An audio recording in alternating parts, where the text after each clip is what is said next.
So first chapter వచ్చేసరికి access, assessment and continuity of care. అంటే మన హాస్పిటల్లోని ఎన్ఐబిహెచ్ ప్రకారం యాక్సెస్, హాస్పిటల్లో యాక్సెస్ అయినప్పుడు assessment and continuity of care ఎలా మెయింటైన్ చేయాలని చెప్పేసి ఉంటుంది.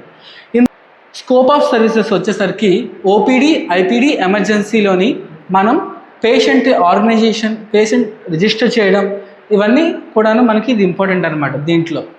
ఓకే, సో ఇందులో ఉన్న స్టాండర్డ్స్ అనేవి మనకి 7 అనమాట. సో సమ్మరీ ఆఫ్ స్టాండర్డ్స్లో మనకి 7 ఉన్నాయి.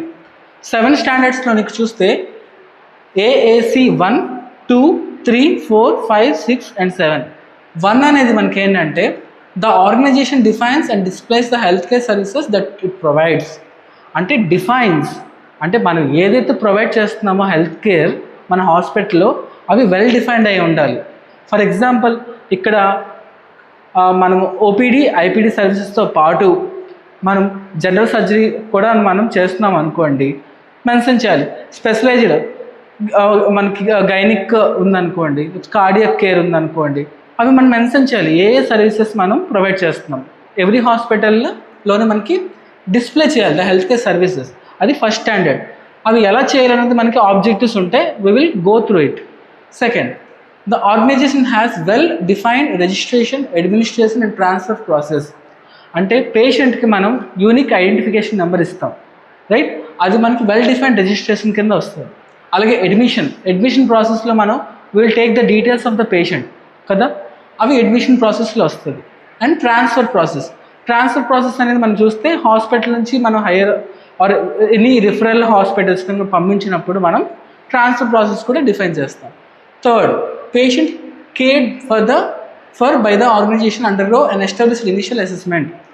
సో పేషెంట్ ఎవరైతే కేర్ అవుతున్నారో ఇక్కడ హాస్పిటల్కి వచ్చి వాళ్ళకి మనం ఎస్టాబ్లిష్డ్ ఇనిషియల్ అసెస్మెంట్ అనమాట. ఇనిషియల్గా మనం ఒక అసెస్మెంట్ తీసుకుంటాం, రైట్? మన పేషెంట్ డీటెయిల్స్ నుంచి పేషెంట్ హిస్టరీ, ఓకేనా, patient previous medication, okay, and current complaints, ఇవన్నీ కూడా తీసుకుంటాం. అసెస్మెంట్ అనేది మనకి వ్యాలిడ్గా ఉండాలి, రైట్, అండ్ ఎస్టాబ్లిష్ అయి ఉండాలి. Fourth one, patient care is continuous and all patient cared by the organisation under regular reassessment. అంటే పేషెంట్ కేర్ ఒకసారి చేసాం అయిపోయిందని కాదు.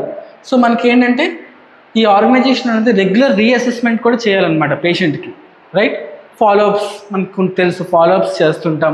ఫర్ ఎగ్జాంపుల్ ఏమైనా సర్జరీస్ అయ్యాయనుకోండి, డ్రెస్సింగ్ పీరియడ్స్ అండ్ మెడికేషన్ కూడా రివ్యూ ఆఫ్ మెడిసిన్స్, ఇవన్నీ కూడా మనకి వస్తాయి అనమాట. And laboratory services, fifth one, are provided as per the scope of hospital services and laboratory safety requirements. So laboratory safety requirements ప్రకారం అంటే calibration of instruments which we are using in our laboratories. And also safety services, మనకు తెలుసు మనం needles కూడా 1 time use చేయాలి, ఇవన్నీ కూడా ల్యాబొరేటరీలో మనకు తెలిసిందే. సో అండ్ ఆల్సో మనం స్టెరైల్గా ఉంచాలి కండిషన్ని, ఎంత ఎంఎల్ బ్లడ్ తీయాలి, okay, using of biomedical waste and services మొత్తం కూడా దీని అండర్లోకి వస్తాయి అన్నమాట. Okay, next, imaging services are provided as per the scope of the hospital services and established radiation safety programme. Imaging services and radiology, మనకు తెలుసు మనం హాస్పిటల్లోని ఎక్స్రేస్, మనకి ఎంఆర్ఐ స్కాన్, సిటీ స్కాన్, ఇవన్నీ కూడా మనకి రేడియాలజీ సర్వీసెస్, ఇవన్నీ ఇమేజింగ్ సర్వీసెస్ అంటారనమాట. ఇమేజింగ్ అంటే we're taking the certain patient condition ప్రకారం మనం స్కాన్స్ అనేవి చేస్తాం. ఇవన్నీ కూడా as per the scope of the hospital services ఉండాలి. అంటే ఇప్పుడు ప్రజెంట్ హాస్పిటల్లోని స్కోప్ ఉంది. ఫర్ ఎగ్జాంపుల్ ఇక్కడ మనకి అల్ట్రాసౌండ్, ఎండోస్కోపీ ఉంది, అల్ట్రాసౌండ్ లేకపోతే ఎంఆర్ఐ ఉంది. మన స్కోప్, మన యొక్క హాస్పిటల్ స్కోప్లో ఉంటే ఆ ఇమేజింగ్ సర్వీసెస్ అనేవి మనం ప్రొవైడ్ చేయాలి. ఓకేనా, ఆర్ ప్రొవైడెడ్, అందుకే చెప్తుంది imaging services provided to the patient when there is scope. మనకి ఆ సర్వీసెస్ అవసరం అయితే మన హాస్పిటల్లో అవి మనం ప్రొవైడ్ చేయాలి. And the organisation has an established discharge process. ఇది మనకు తెలుసు, పేషెంట్ అడ్మిషన్ కోసం ఫస్ట్ మాట్లాడినప్పుడు డిశ్చార్జ్ కోసం కూడా మనం క్లియర్గా మాట్లాడాలి. సో డిశ్చార్జ్లోని ఏమేమి ఉంటాయి, డిశ్చార్జ్ డీటెయిల్స్ అన్నీ కూడా మనకి క్లియర్గా ఈ యొక్క ఫస్ట్ చాప్టర్లోని ఉంటుంది అనమాట. డిశ్చార్జ్ సమ్మరీ నుంచి advice on discharge, follow up and investigations, already మనం ఏవైతే ఇన్వెస్టిగేషన్స్ ఉన్నాయో అవన్నీ కూడా మనం మెన్షన్ చేయాలి, రైట్? సో ఇప్పుడు మనం చాప్టర్లోకి వెళ్తాం. Okay, standards and objective elements. Okay, so first one ఇది మనం చెప్పుకున్నాం కదా, the organisation defines displays the health care services that it provides. Okay, ఇందులోని మనం ఏమేమి ప్రొవైడ్ చేస్తాం అని డిఫైన్ చేయాలన్నమాట. ఫర్ ఎగ్జాంపుల్ ఇక్కడ చూడండి, each department broad speciality, super speciality, diagnostic services ఇవన్నీ కూడా మనం డిస్ప్లే చేయాలన్నమాట, రైట్. అండ్ మనకి inclusion and exclusion in relation to service practice in the department. ఏమేమి ప్రొవైడ్ చేస్తున్నాం, ఏమేమి ప్రొవైడ్ చేయట్లేదు. ఇంక్లూజన్ అంటే మనం సర్వీసెస్ ఏం ప్రొవైడ్ చేస్తున్నామో అవి లిస్ట్. ఎక్స్క్లూజన్ అంటే what services we're not providing in the hospital, అది కూడా మనం డిఫైన్ చేయాలి, right. All clinical diagnostic outsourced services shall be documented and information of the same shall be known to the staff. అంటే మనం diagnostic services మనకు తెలుసు, lab and diagnosis అన్నీ కూడా. అండ్ క్లినికల్ సర్వీసెస్ ఏమైతే ప్రొవైడ్ చేస్తున్నామో అది స్టాఫ్ నుంచి పేషెంట్స్ వరకు కూడా మనం ఇన్ఫర్మేషన్ డాక్యుమెంట్ అయ్యి ఉండాలి, రైట్.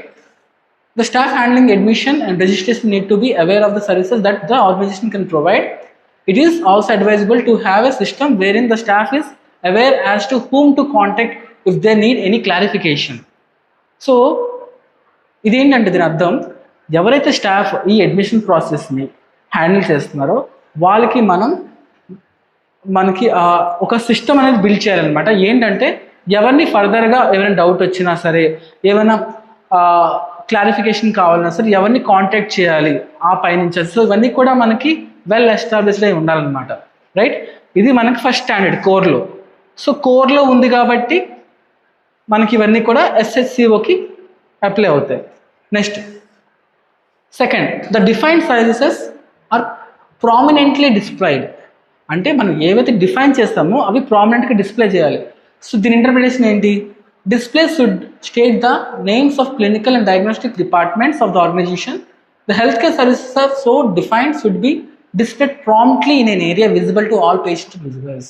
So ఈ హెల్త్ కేర్ సర్వీసెస్ మనం ఏవైతే డిఫైన్ చేసామో ముందు అవన్నీ కూడా మనకి పేషెంట్కి ఒక విజిబుల్ ఏరియాలోనే మనం పెట్టాలి, డిస్ప్లే చేయాలన్నమాట. And the display could be in the form of boards ఫామ్లో కానీ, సిటిజన్స్ చార్టర్స్ ఎక్సెట్రా. అంటే బోర్డ్స్ ఫామ్లో కానీ ఓ చార్టర్స్లో కానీ మనం పెట్టాలి. They should be permanent. Okay, electronic displays could be used by the organisation. The display should be at least bilingual. Okay, so bilingual అంటే ఇంగ్లీష్తో పాటు అక్కడ లోకల్ లాంగ్వేజ్ ఏదైతుందో, ఫర్ ఎగ్జాంపుల్ తెలుగు, ఇక్కడ మన తెలుగులో కూడా పెట్టాలి ఏ సర్వీసెస్ అందజేస్తున్నామో, ఫర్ ఎగ్జాంపుల్, రైట్. ఇది సెకండ్. థర్డ్,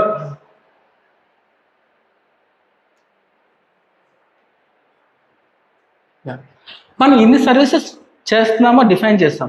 అలాగే ఈచ్ డిఫైన్డ్ సర్వీసెస్ అంటే health care services should have out patient, OP ఉండాలి, ఓపీడీ ఉండాలి, ఐపీడీ ఉండాలి, ఇన్ పేషెంట్ ఉండాలి, అండ్ ఎమర్జెన్సీ ఆల్సో కవర్ అయి ఉండాలి, right. By qualified medical staff, ఎవరైతే యాజ్ పర్ నార్మ్స్ ప్రకారం క్వాలిఫై అయి ఉంటారో వాళ్ళు కవర్ చేసి మనకి ఈ సర్వీసెస్ని అన్నీ కూడా మనకి ఇంక్లూడ్ అయి ఉండాలి. ఓపీడీ ఉండాలి. ఫర్ ఎగ్జాంపుల్ గైనిక్ మీరు సర్వీస్ చేస్తున్నారు అనుకోండి, గైనిక్ ఓపీడీ ఉండాలి, గైనిక్ ఐపీ ఉండాలి, గైనిక్ ఎమర్జెన్సీ కూడా మనం టేకప్ చేసేలాగా ఉండాలి.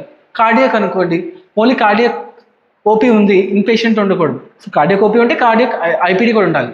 అప్పుడే మనం కార్డియాలజీ సర్వీసెస్ కూడా మనం ఇంక్లూడ్ చేస్తున్నామని చెప్పి మనం మెన్షన్ చేయాలన్నమాట, లేకపోతే మనం మెన్షన్ చేయకూడదు, రైట్. ఇది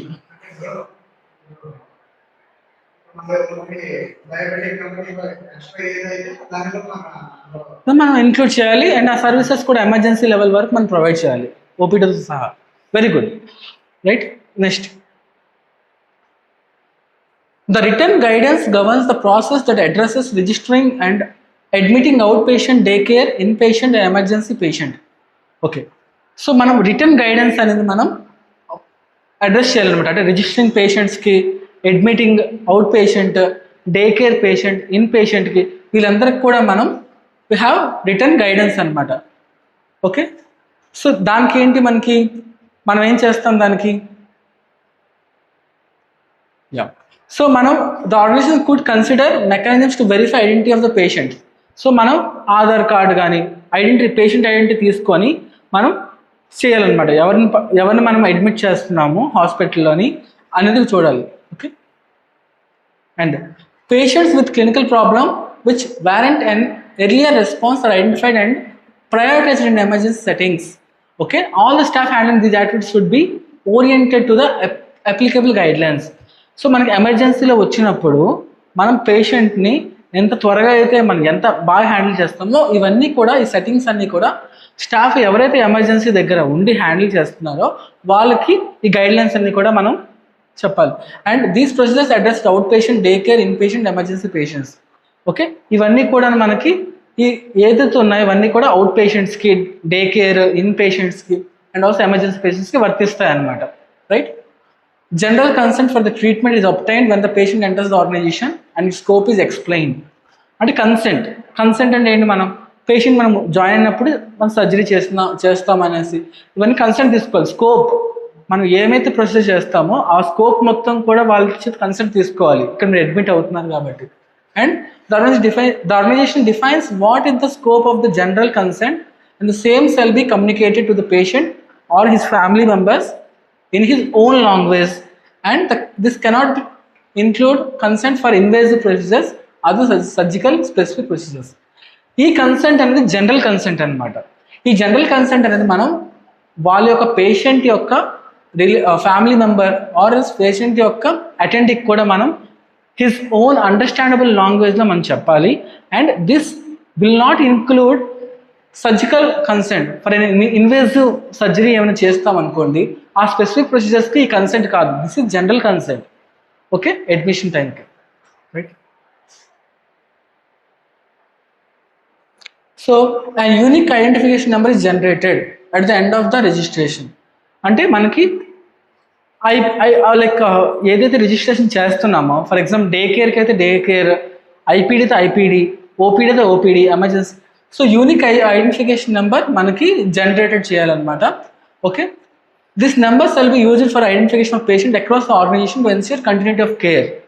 సో మనకి కంటిన్యూటీ ఆఫ్ కేర్ అంటే ఇఫ్ ఆ పేషెంట్ మనకి ఎప్పుడో తర్వాత వచ్చాడు, ఒక 1 year తర్వాత ఎప్పుడో వచ్చాడు, సో కంటిన్యూటీ ఆఫ్ కేర్ మనం ఇవ్వడానికి ఐడెంటిఫికేషన్ నెంబర్ అనేది మనకి హెల్ప్ అవుద్ది అనమాట. Okay, unique implies that it is one time FIR. So unique అంటే మనం ఒకసారి ఇస్తాం, అది ఎప్పుడు కూడా పేషెంట్తో పాటు ఉంటుంది.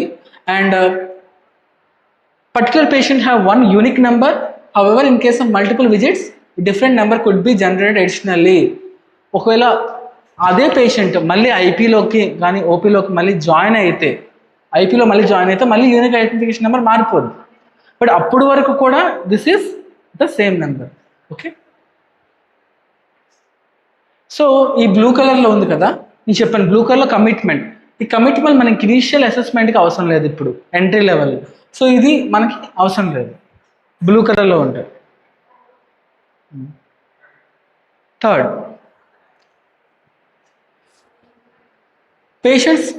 third standard, patient cared by the organization undergo an established initial assessment. అంటే మనం చెప్పుకున్నాం, పేషెంట్ ఎవరైతే అడ్మిట్ అవుతారో, ఓపీడీ సర్వీసెస్కి వస్తారో లేకపోతే ఎమర్జెన్సీకి వస్తారో వాళ్ళందరూ కూడా ఇనీషియల్ మనం అసెస్మెంట్ తీసుకోవాలి. అదేంటంటే the initial assessment of the out patient, day care, in patient, emergency patient it done in a standardised manner. అంటే మనకు ఒక స్టాండర్డైజేషన్ మేనర్లోని, ఒక పర్టికులర్ మేనర్లోని మనం చేస్తాం. ఏంటంటే ఒక ఫార్మెట్ ఉంటుంది, రైట్? ప్రతిదానికి ఒక ఫార్మెట్ ఉంటుంది, ఆ ఫార్మెట్ ప్రకారం మనం చేస్తాం అనమాట, రైట్? మనకు తెలిసిందే. అండ్ ఫర్ ఎగ్జాంపుల్ ఇక్కడ ఇంపార్టెంట్ అంటే in emergency department it's will include recording the vital parameters మొత్తం కూడా మనము రికార్డ్ చేయాలి, ఎందుకంటే ఎమర్జెన్సీ కండిషన్స్లో మనం చేయాలి. Okay, abridged documentation may be used for daycare as appropriate. This includes patients coming for dialysis. Okay, మనకి డే కేర్లోనే ఎవరైతే ఎక్కువగా డే కేర్లో మనకి ఫర్ ఎగ్జాంపుల్ డయాలసిస్ అనుకోండి, డయాలసిస్కి వచ్చే వాళ్ళు డే కేర్లో వస్తారు, వాళ్ళు డయాలసిస్ చేసుకొని వెళ్ళిపోతారు, they will not stay in our hospital. So వాళ్ళకి అబ్రిడ్జ్డ్ డాక్యుమెంటేషన్ అనమాట. అబ్రిడ్జ్డ్ అంటే వాళ్ళు వచ్చారు మళ్ళీ నెక్స్ట్ ఎప్పుడు వస్తారు, ఆ బ్రిడ్జ్ని మనం మెయింటైన్ చేయాలి, documentation. So they will come for after 1 week or 2 or 5 days, depends upon their condition. మరి క్రియాటినిన్ సీకేడి అయితే సీకే మనం చెప్పలేం, దాన్ని బట్టి ఉంటుంది అనమాట. Okay, and the organization shall define and implement the time frame within which the initial assessment is to be completed. The maximum time within which the initial assessment is completed for a patient is 24 hours. So initial assessment చేయడానికి మనకి time అనేది 24 అవర్స్లో అయిపోవాలి, like patient assessment మొత్తం కూడా తీసుకోవడానికి అంత time పడుతుంది మనకి కదా, బట్ ద మ్యాక్సిమం టైం అనమాట. సో ఇది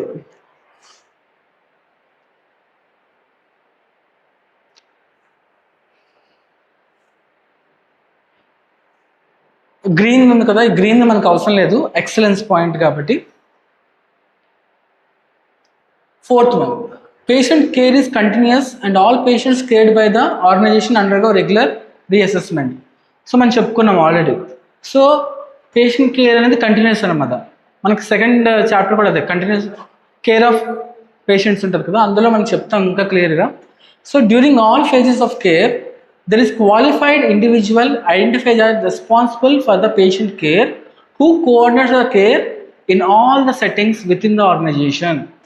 ఓకే, మనకి ఒక క్వాలిఫైడ్ డాక్టర్ కానీ, ఓకే, ఒక ఐడెంటిఫైడ్ రెస్పాన్సిబుల్ పర్సన్ కానీ ఎవరైతే ఉన్నారో ఈ పేషెంట్కి in all phases of care, అంటే ప్రతి దాంట్లోని కూడా ఆయన రెస్పాన్సిబుల్ ఆర్ఎస్ ఆవిడ రెస్పాన్సిబుల్ అనమాట, ఏ డాక్టర్ అయితే తీసుకుంటారో ఆ డాక్టర్. ఓకే, అది ఈ యొక్క ఆబ్జెక్టివ్ అనమాట. నెక్స్ట్,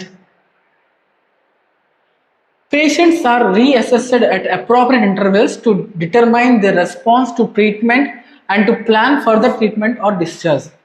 ఓకే, సో రీఅసెస్మెంట్ మనకి interval, for example appropriate intervals తీసుకోవాలి. ఫర్ ఎగ్జాంపుల్ ఒక సర్జరీ కానీ ఏదైనా ప్రొసీజర్ కానీ చేస్తాం, సో మనం 3 days తర్వాత 1 week తర్వాత మళ్ళీ మనం రీఅసెస్మెంట్ చేయడానికి కండిషన్ ఎలా ఉంది, యాంటీబయాటిక్ మనం పెట్టి పంపిస్తాం కదా, పంపించిన తర్వాత మళ్ళీ మనం రీఅసెస్మెంట్కి మనం మళ్ళీ పిలుస్తాం, రైట్. సో ఇనిషియల్ అసెస్మెంట్ తర్వాత మనం రీఅసెస్మెంట్ అనేది పీరియాడికల్గా చేయాలి. Okay, at least once A day by the doctor and nursing staff and is document in the case sheet. Okay, so యూజువల్గా మనం డిశ్చార్జ్ అయినప్పుడు అలా చేస్తాం, అదే పేషెంట్ ఉన్నప్పుడు హాస్పిటల్ అడ్మిట్ అయినప్పుడు అట్లీస్ట్ వన్స్ ఏ డే మనం మళ్ళీ రీఅసెస్మెంట్ చేయాలన్నమాట. మొత్తం కూడా మనం పేషెంట్ యొక్క డీటెయిల్స్ అన్ని తీసుకొని, వాడి కంప్లైంట్స్ రైట్ అన్ని తీసుకొని మనం చేయాలి. It should be documented in the case sheet. Okay, frequency అనేది మనకి మారుతుంది. ఫర్ ఎగ్జాంపుల్ ఇప్పుడు patients in ICU need to be recess more frequently. Rounds వేసేటప్పుడు మనం ఈ ఐసీయూలో ఉన్న పేషెంట్స్కి మనం ఎక్కువగా ఫ్రీక్వెంట్గా వెళ్ళాల్సి ఉంటుంది, రైట్. అలా మారుతూ ఉంటుంది. Reassessment shall be done in response to significant changes in patient condition. Okay, మన పేషెంట్ కండిషన్ బట్టి చూసి సిగ్నిఫైకెంట్గా ఏమైనా చేంజెస్ ఉంటే దాన్ని బట్టి చేయాలి. ఏమైనా రీఅసెస్మెంట్ చేసినప్పుడు అవన్నీ కూడా మనం డాక్యుమెంట్ చేయాలన్నమాట. ఓకే, ఇవి డాక్టర్స్ చేస్తారు కదా, డాక్టర్స్తో పాటు కూడా care givers and also physiotherapist or also dietitians also need to do the reassessment regularly. This is good. So మనకి ఇది అవసరం లేదు గ్రీన్ది కాబట్టి. So laboratory services provided as per the scope of the hospital services and laboratory safety requirements. Okay, so scope of the laboratory services is commensurate to the services provided by the organization through appropriate infrastructure, physical equipment and manpower. So మన యొక్క హాస్పిటల్లో మన hospital scope బట్టి మనకి అన్ని laboratory services కూడా మనకి offer చేయాలన్నమాట. అదే చెప్తున్నాడు. The organisation should ensure availability of laboratory services and commensurate with the health care services offered by it. అంటే ఇక్కడ మన హాస్పిటల్లో ఉండాలి. Ensure that the services available round the clock, అంటే మనకి ఎప్పుడైనా ఎనీ టైం ఉండేలాగా చూసుకోవాలి. రౌండ్ ద క్లాక్ అంటే 24/7 అనమాట, right. So that patient care is not disrupted. Patient care ఎప్పుడు కూడా మనకి అబ్రాప్ట్ అవ్వదు, డిస్టర్ప్ట్ అవ్వదు, right. So the results are report in standardised manner. అంటే ఏంటి, మనకి ల్యాబ్ కూడా స్టాండర్డైజేషన్ ఉంటుంది కదా, we have to check the devices for their, calculate చేయాలి. ఓకే, క్యాలిక్యులేషన్ మనం క్లియర్ చేసి అండ్ రిజల్ట్స్ కూడా స్టాండర్డైజ్డ్ మేనర్లో ఇవ్వాలన్నమాట. Okay, Laboratories shall have adequate space and equipment to meet the defined services. Laboratory అనేది మనం చిన్న రూమ్లో పెట్టేస్తామని కాదు, లాబొరేటరీ మిషనరీకి అండ్ వెల్ డిఫైన్డ్ స్పేస్లోనే మనం పెట్టాలన్నమాట, right? The number of laboratory personnel should be commensurate with the workload with the sufficient staff. సో మనకి ఇవన్నీ కూడా డీటెయిల్స్ అనేవి ఎంతమంది అనే మన పేషెంట్ మన హాస్పిటల్ బెడ్స్ ప్రకారం ఓకే ఎన్ని సర్వీసెస్ ఉన్నాయి దాన్ని బట్టి మనకి ఉండాలన్నమాట. సో ఎప్పుడైనా మనం ల్యాబొరేటరీ టెస్టులు కానీ మనం అవుట్ సైడ్ పంపిస్తున్నాం అనుకోండి, మన హాస్పిటల్కి ఆ ల్యాబొరేటరీ సర్వీసెస్ అవుట్ సైడ్ ఉన్న హాస్పిటల్కి అండ్ డిఫైన్డ్ MOU ఉండాలి. ఓకే, మెమొరండమ్ ఆఫ్ అండర్స్టాండింగ్, MOU అంటే మెమొరండమ్ ఆఫ్ అండర్స్టాండింగ్ అనమాట. సో MOU ఉండి మనం వ్యాలిడ్ అవుతుంది అప్పుడు.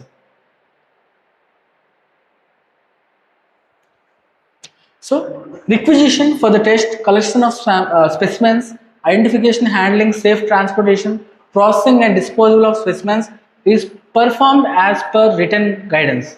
సో ఇవన్నీ కూడా మనం ఒక ఫార్మాట్లోని శాంపుల్ కలెక్షన్ నుంచి మనకి స్పెసిమెన్ అంటే శాంపుల్ కలెక్షన్ నుంచి ఐడెంటిఫికేషన్ చేసి దాన్ని లేబుల్ చేసినప్పటి నుంచి హ్యాండ్లింగ్ ఎలా హ్యాండిల్ చేస్తున్నాం. ఫర్ ఎగ్జాంపుల్ మనకు తెలుసు మనకి ఐస్ బాక్స్ ఉంటాయి, right? We have to handle it, ఆ టెంపరేచర్ మనం మెయింటైన్ చేయాలి. And safe transportation, right?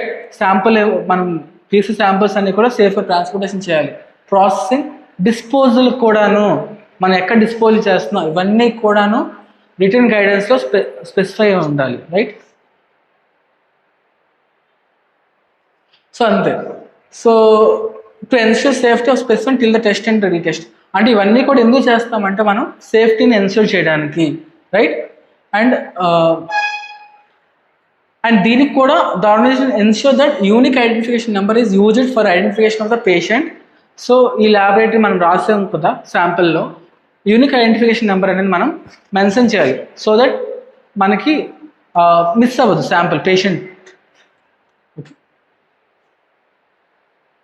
And the waste disposal కూడా మనకి biomedical waste management and handling rules ప్రకారం మనం వాటిని సెగ్రిగేట్నెస్ సోర్స్లో చేయాలి. అంటే ఎక్కడైతే మనం చేస్తున్నామో అక్కడ కరెక్ట్గా ఫర్ ఎగ్జాంపుల్ శాంపుల్ కలెక్షన్ రూమ్లోని మనం తీస్తాం.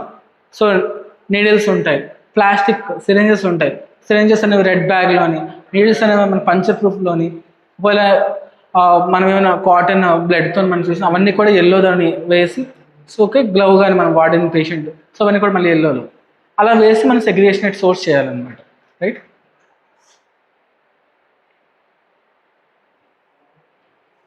Okay, laboratory reports are available in standardized manner within a defined time frame and critical results are intimated immediately to the concerned personnels. So ఇవన్నీ కూడా మనం కన్సర్న్ పర్సనల్కి ఏవైతే మనం చేసామో అవి డిఫైన్డ్ టైంలోని మనం క్రిటికల్ రిజల్ట్స్ అన్నీ కూడా మనం కన్సర్న్ పర్సన్కి ఇంటిమేట్ చేయాలన్నమాట. సో ఈ ల్యాబొరేటరీ రిపోర్ట్స్ అన్నీ కూడా స్టాండర్డైజ్డ్ మేనర్లో మనం తీసుకోవాలి. And at a minimum the reports will be include the name of the organization. Report మనం ఇచ్చే రిపోర్ట్లోని నేమ్ ఆఫ్ ద ఆర్గనైజేషన్ ఉండాలి, okay? Or in case of outsourced laboratory the name of the same, అంటే outsourced laboratory ఎక్కడ నుంచి చేసాం, ఏ organization నుంచి ఇచ్చాం అది. The patient name, the unique identification number ఏదైతే ఉందో ID number, reference range of the test, ప్రతి టెస్ట్కి కూడా దాని రిఫరెన్స్ రేంజ్ అనమాట ఉండాలి. And all reports from the outsourced laboratory shall be incorporated these features and the organisation shall not alter modify anything in the report. Okay, so ఈ రిపోర్ట్లో మనం ఏంటి కూడా ఆల్టర్ చేయకూడదు, ఎలాగైతే ఉందో అలా రిపోర్ట్స్ ఇవ్వాలి, ఓకే? యా, సో ఎప్పుడైతే it is done on the organisation letter head అనేది ఆర్గనైజేషన్ లెటర్ హెడ్ మీద జరగాలి. మన హాస్పిటల్లో మనం చూస్తాం అన్నీ కూడా మనం పాటిస్తున్నాం, రైట్?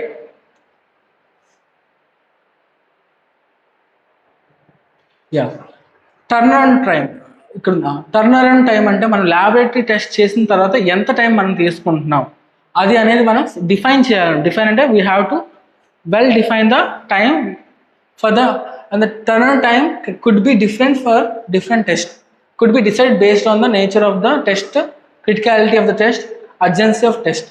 So ఈ turnaround time కూడా మనకి డిఫరెంట్ టెస్ట్లకి అండ్ ఎమర్జెన్సీ కండిషన్స్లోని డిఫరెంట్గా అలా మనకి మారుతుంది అనమాట, ఓకే? సో ల్యాబొరేటరీ టెస్ట్లో కూడా మనం క్రిటికల్ లిమిట్స్ అనేవి మనం పెట్టాలి. ఫర్ ఎగ్జాంపుల్ ఒక పేషెంట్స్కి ఏమైనా క్రిటికల్గా మనకి ఇంపార్టెంట్ ఎమర్జెన్సీ కండిషన్లో ఏమైనా క్రిటికల్, ఫర్ ఎగ్జాంపుల్ ఏమైనా ఎక్కువ ఉందనుకోండి, అది ఇమీడియట్గా మనం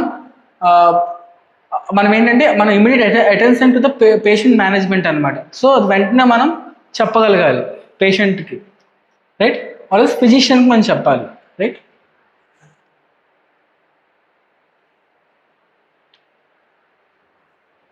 So the critical test results will be communicated to the person from the treating doctor's team అనమాట.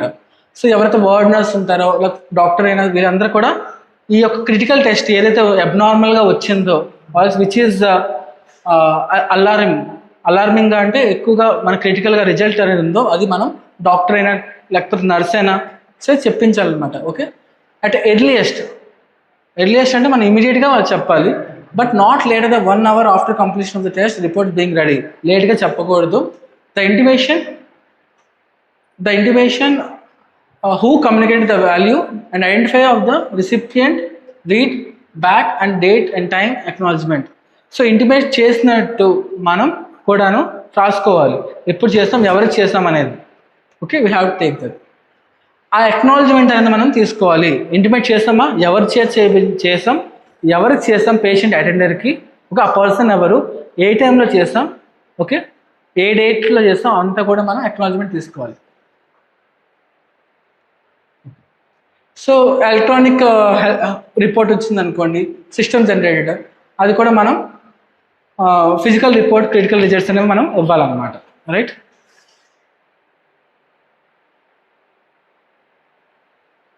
So there is established a laboratory safety program with laboratory personnel trained in safe practices and are provided with appropriate safety equipment or devices.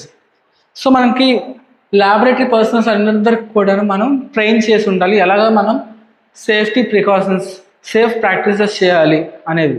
Okay, మనకి this take care of the safety of the work force as well as equipment available in the laboratory. So మనకు ఒక any system ఏమైనా problem వచ్చింది అనుకోండి, so ఏం చేయాలి అది కూడా తెలిసి ఉండాలి. ఫర్ ఎగ్జాంపుల్ సడన్గా సెట్ డౌన్ అయినా సరే, or else any hazards identify అయినా సరే, ఇవన్నీ కూడా మనకి ఉండాలన్నమాట. So this manual should incorporate the appropriate material safety and data sheets, MSDS. అంటే ఈ material safety and data sheets అనేవి ప్రతి ఒక్క ఎక్విప్మెంట్కి కూడా మనకు ఉండాలన్నమాట. Material safety and data sheets. All the laboratory staff undergo training regarding safe practices in the laboratory as well as in the relevant MSDS. So ఈ యొక్క ల్యాబొరేటరీలో ఎవరైతే వర్క్ చేస్తున్నారో వాళ్ళందరికీ కూడాను ఈ material safety and data sheets యొక్క ప్రతి equipment కోసం తెలియాలన్నమాట, సేఫ్టీ కోసం. అందులో ఏం వేస్తున్నారు, ఓకేనా, సొల్యూషన్స్ ఏం వేస్తున్నారు, రియేజెంట్స్ ఏం వేస్తున్నారు, ఏ వాటర్ యూజ్ చేస్తున్నారు, RO వాటర్ యూజ్ చేస్తున్నారా, దాని TDS ఎలా కనుక్కోవాలి, టోటల్ డిజాల్వ్డ్ సాలిడ్స్ అనమాట. TDS అనేది వాటర్కి మారదు, TDS బట్టి మన రిపోర్ట్స్ కూడా ఆల్టర్ అవుతాయి. సో TDS కూడా మనం తెలుసుకోవడం ఇంపార్టెంట్. టోటల్ డిజాల్వ్డ్ సాలిడ్స్, అలా ఇవన్నీ కూడా మనకి వస్తాయన్నమాట సేఫ్టీలో. adequate safety measures are available in the lab. Example PPE kits ఉంటాయి కదా, ఐ వాష్ ఫెసిలిటీస్, మనకి ఏమైనా స్పిల్ అయింది అనుకోండి ఐలోని మనకి బ్లడ్ స్పిల్ అయితే, and dressing materials, disinfectants, phenol, ఇవన్నీ కూడా హైపో యూజ్ చేస్తున్నాం, అన్నీ కూడా disinfectants. Okay, fire extinguishers, any of fire accidents, అవన్నీ కూడా మనకు తెలిసి ఉండాలి. Okay, all laboratory persons shall adhere to standard precautions and shall be appropriately immunised. Immunisation కూడా మనకి అయి ఉండాలి. ల్యాబొరేటరీ పర్సన్స్ అందరూ కూడా any kind of needlestick injury అవ్వచ్చు, right, contact with the personnels చెప్పలేదు. సో అది. సో ఇది బ్లూ కాబట్టి అవసరం లేదు. 6th one, imaging services are provided as per the scope of the hospital services and established radiation safety program. So imaging సర్వీసెస్లో మనకి X-rays, MRI scans, CT scans ఇవన్నీ వస్తాయి కదా. They comply with legal and other regulatory requirements. అంటే ఈ regulatory requirements ప్రకారంగా లీగల్గా మనం కంపేర్ చేయాలి, రైట్? మనం ఎప్పుడైనా మనం చూస్తే మనకు ఒక ఇది పెడతాం ఏంటంటే, మనం ప్రెగ్నెన్సీలోనే మనం టెస్ట్ చేయకూడదు. అంటే like what is that, gender reveal చేయకూడదు. సో ఇవన్నీ కూడా మనకి రెగ్యులేటరీ అఫైర్సే కదా, రెగ్యులేటరీ మన ప్రోగ్రామ్, రైట్. లింగ నిర్ధీకరణ అంటారు కదా. ఓకే, పేషెంట్ మనము ఒక ఏజ్ వరకు, అదే ప్రెగ్నెంట్ ఉమెన్కి మనం జెండర్ రివీల్ చేయకూడదు. లింగ నిర్ధీకరణ యూ హ్యావ్ నాట్ టు అలా. Legal services comply with legal and other regulatory requirements. The organization is aware of the legal and other requirements of the imaging services. It maintains and updates its compliance status of legal and other requirement.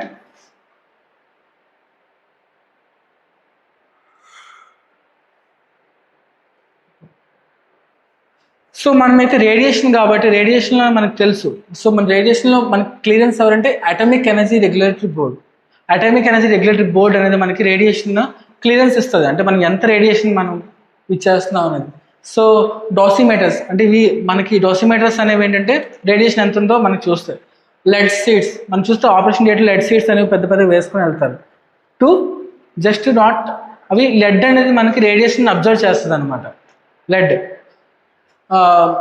syringes display as per pre-conception and pre-natal diagnostic techniques, right. అదే pre-conception PCPNDT act అనమాట. ఇందులోనే మనం display చేసి ఉండాలి pre-conception pre-natal diagnostic techniques అనమాట. Pre-natal అంటే మనకి పిల్లవాడు పుట్టముందు, ప్రీ-నాటల్ నియోనాటల్ పెరీనాటల్ ఇవన్నీ కూడా మనకి పుట్టిన తర్వాత నియోనాటల్, ప్రీనాటల్ అంటే ముందు అనమాట. సో ఇవన్నీ కూడా ప్రీనాటల్ డయాగ్నోస్టిక్ టెక్నిక్స్ అనేవి మనం ఆ యాక్ట్ని మనం డిస్ప్లే చేయాలన్నమాట. As per reports of competent authority, ఏదైతే మనం బోర్డు ఉంటుందో, ఫర్ ఎగ్జాంపుల్ ఆంధ్రప్రదేశ్, ఇండియాలో మనం ఉంటాయి ఆంధ్రప్రదేశ్లో ఉన్నాం కాబట్టి మన బోర్డు ప్రకారం మనం డిస్ప్లే చేయాలి. The organisation shall have a radiation safety officer. Okay, radiation safety officer కూడా ఉండాలి, who will check for this radiation. And okay, radiation safety and monitoring devices are periodically tested and results are documented. So ఈ monitoring devices అన్నీ కూడా మనకి like ల్యాబ్లో ఎలా calibrate చేస్తామో ఇక్కడ ఏం చేస్తామంటే మనకి పీరియాడికల్గా టెస్ట్ చేస్తాం అండ్ ఆ రిజల్ట్స్ అన్నీ కూడా మనం డాక్యుమెంట్ చేస్తాం అనమాట, right. TLT badges thermoluminescent dosimeter అనమాట. Replaceable fresh badges supplied by accidental laboratories according to the frequency recommend by AERB. Okay, atomic energy research board చెప్పుకున్నాం కదా, AERB ప్రకారం మనకి ఈ బ్యాచెస్ అనేవి ల్యూమినెసెంట్ బ్యాచెస్ అనమాట, ఇవి వేసుకుంటాం కదా, అవి మనం రీప్లేసబుల్ ఫ్రెష్ బ్యాచెస్ అనమాట. ప్రతిసారి మనం ఫ్రెష్ బ్యాచెస్ని మనం చేసుకోవాలి. ఎంత ఫ్రీక్వెన్సీ అంటే ఫ్రీక్వెన్సీ రికమెండ్ AERB అనేది మనకి ఒక్కొక్క ల్యాబొరేటరీకి ఒక్కొక్క టెస్ట్కి వాడి బ్యాచెస్ ఫ్రీక్వెన్సీ మారుస్తుంది. ఎవ్రీ ఇయర్ అనొచ్చు, లేకపోతే 2 months అనొచ్చు, 6 months అనొచ్చు, depending on the radiology services, imaging services ప్రకారం. ఓకే, రేడియేషన్ సేఫ్టీ మెజర్స్ కూడా మనం తీసుకోవాలి. ఓకే, అన్వాంటెడ్ రేడియేషన్కి ఎవరు మనం, ఫర్ ఎగ్జాంపుల్ పేషెంట్ వెళ్తున్నారు, వాళ్ళతో చిన్నపిల్లలు ఎవరైనా లోపలికి వచ్చి అటెండ్ అవుతారంటే మనం ఎలా చేయకూడదు, అది మనం ప్రికాషన్స్ మనం తెలుసుకొని ఉండాలి. ఇది రేడియో సర్వీసెస్ మనం ఎవరిని ఎంతవరకు ఆపాలి, పేషెంట్ వరకు మనం చూసుకోవాలి, right. Patients in the child bearing age group who need to be exposed to radiation should be screened for pregnancy. ఎవరైతే చైల్డ్ బేరింగ్ అంటే ఉమెన్, చైల్డ్ బేరింగ్ అంటే 19-18 సంవత్సరాల నుంచి ఒక 28 అంటే చైల్డ్ బేరింగ్ అంటే ఇంకా 35 వరకు కూడా ఎవరైతే ఉమెన్ ఆఫ్ రీప్రొడక్టివ్ ఏజ్లో ఉంటారో, చైల్డ్ బేరింగ్ ఏజ్లో ఉంటారో వాళ్ళకి మనం ఖచ్చితంగా ప్రెగ్నెన్సీ స్క్రీన్ చేసిన తర్వాత మనం రేడియాలజీ చేయాలి. బికాస్ మనకి అది టెరడోజెనిక్ అంటే it is dangerous to the pregnant women అనమాట. రేడియాలజీ సర్వీసెస్ వాళ్ళు మనం స్కాన్ చేయాలి. Okay, patient under MRI should be screen for any magnetic substance. So MRI చేసినప్పుడు మనకి ఏమైనా మ్యాగ్నెటిక్ అట్రాక్షన్ సబ్స్టెన్స్ ఏవి ఉండకూడదు, చైన్స్, ఉంగరాలు ఇవన్నీ కూడా తీసేసేయాలి. సో స్క్రీనింగ్ ముందు చేయాలి, MRI పంపించే ముందు మనకి అసలు బాడీలో ఏమీ ఉండకూడదు, మొత్తం తీసేయాలి. విషయం. So this cell also attendance accompanying the patient.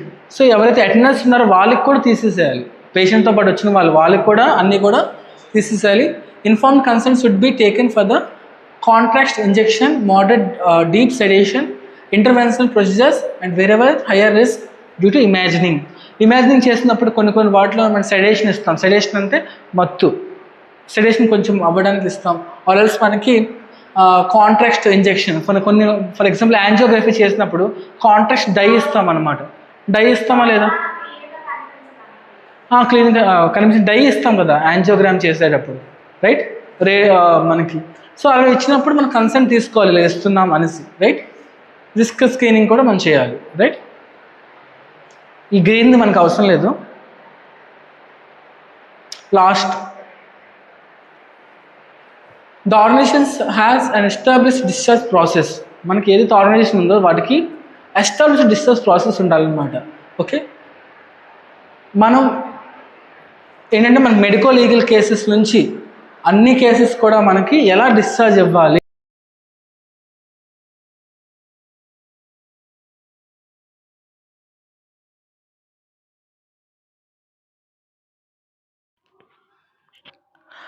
Discharge summary ఇచ్చేటప్పుడు మనం ట్రీటింగ్ డాక్టర్ సైన్ చేసుకొని కంప్లీట్ అక్నాలజ్మెంట్ తీసుకోవాలి. ఈ డిశ్చార్జ్ సమ్మరీని మనం హార్డ్ కాపీని మనం పేషెంట్కి ఇచ్చేయాలి. Even in LAMA cases the patient right to refuse the treatment, అంటే పేషెంట్కి ట్రీట్మెంట్ రిఫ్యూజ్ చేసే రైట్ ఉంటుంది అనమాట. And has request to leave the organisation is respected, అంటే అతను ఆర్గనైజేషన్ నుంచి ట్రీట్మెంట్ స్టాప్ చేసి అధికారం అతనికి ఉంటుంది అనమాట. సో మనం ఆ patient declaration of the patient attendee is to be recorded on the proper format and discharge summary and all reports are hand over as usual. So మనం నార్మల్గా ఇచ్చినట్టే మనం డిశ్చార్జ్ సమ్మరీ అన్ని రిపోర్ట్స్ కూడాను మనం ఇవ్వాలి. Even for medico legal cases కూడాను మనం ఇవన్నీ కూడా పోలీస్కి ఇవ్వాలి. నెక్స్ట్ది వచ్చేసరికి the discharge summary contains the patient name, unique identification number, name of the treating doctor, date of admission, date of discharge, the reasons for admission, medication administered, significant findings, investigation results, diagnosis, procedures performed, ఇవన్నీ కూడాను మనం discharge సమ్మరీలోని mention చేయాలన్నమాట. ఈ details అన్నీ కూడా discharge సమ్మరీలోని ఉండాలి. ఇవన్నీ కూడాను డిశ్చార్జ్ సమ్మరీలో మన పేషెంట్కి రాసి ఇవ్వాలన్నమాట. సో నెక్స్ట్ ఆబ్జెక్టివ్ అనమాట ఈ స్టాండర్డ్లో. Discharge summary contain follow up advice, medication and other instruction in an understandable manner. అంటే మన డిశ్చార్జ్ సమ్మరీలోని ఎప్పుడు కూడాను క్లియర్గా follow up advice, medication and next objective వచ్చేసరికి ఇవన్నీ కూడా అండర్స్టాండబుల్ మేనర్లో మనం ఇవ్వాలి. Instructions about when and how to obtain urgent care. అంటే డిశ్చార్జ్ సమ్మరీ మనం ఇచ్చినప్పుడు దాంట్లోని ఇన్ఫర్మేషన్లోని మనం అర్జెంట్ కేర్ మనకి ఏమేమి ప్రికాషన్స్ తీసుకోవాలి, ఏ టైంలోని హాస్పిటల్ని అప్రోచ్ అవ్వాలి అండ్ ఎమర్జెన్సీ నెంబర్, ఇవన్నీ కూడాను మనం మెన్షన్ చేయాలన్నమాట డిశ్చార్జ్ సమ్మరీలో. సో నెక్స్ట్ది వచ్చేసరికి in case of death summary it must also include the cause of death అనమాట. అంటే కాజ్ ఆఫ్ డెత్ కూడా మనం ఇన్క్లూడ్ చేయాలి, ఇది కూడా మనం డాక్యుమెంట్ చేయాలి. ఇది లాస్ట్ ఆబ్జెక్టివ్ అనమాట. దీంతోనే మనకి ఫస్ట్ చాప్టర్ అనేది కంప్లీట్ అయింది.